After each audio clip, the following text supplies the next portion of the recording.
Welcome, guys. All right, so this one is episode 129 is on joint accounts and risk under cybercrime.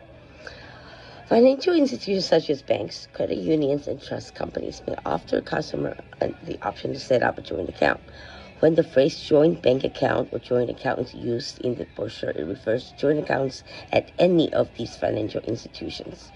And you should be alerted just by that word, okay? Even from the bank teller or the financial advisor. So, what is a joint bank account? Everybody knows what it is. Joined by two people, three people, whatever. Or a kid can give, consent to the parents. The parents usually, legally is liable for the kid's account, blah, blah, blah, blah, blah.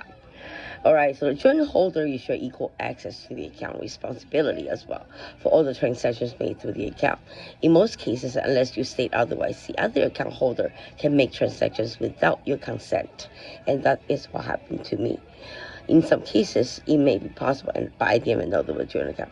It may be possible to spend that. The consent of joint account holders is required to access the funds in the account, and that is extremely important.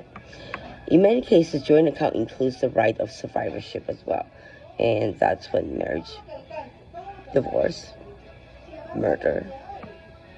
This world is fucked.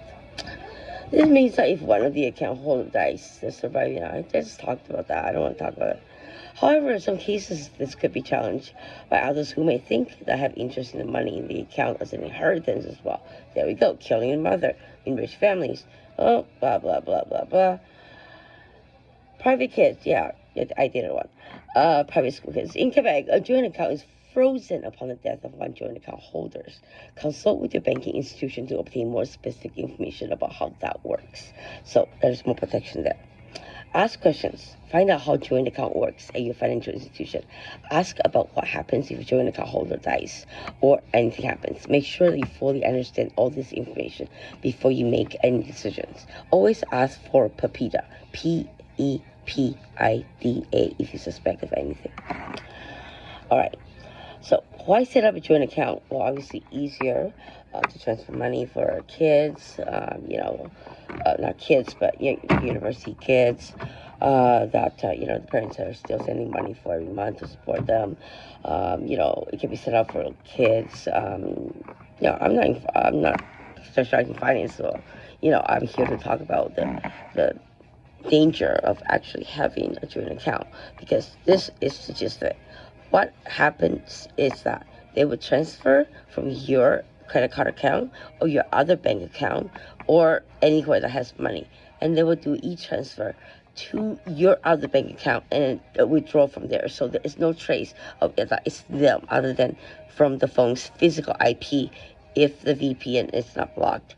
However, you can also find if VPN is on, there's a possibility of finding it, but the police obviously are too, unknowledgeable for that.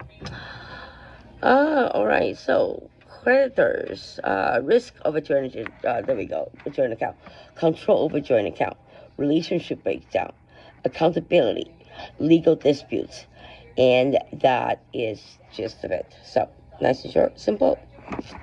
Think about it before you do it, and always ask for PEPIDA. That is your basic privacy right.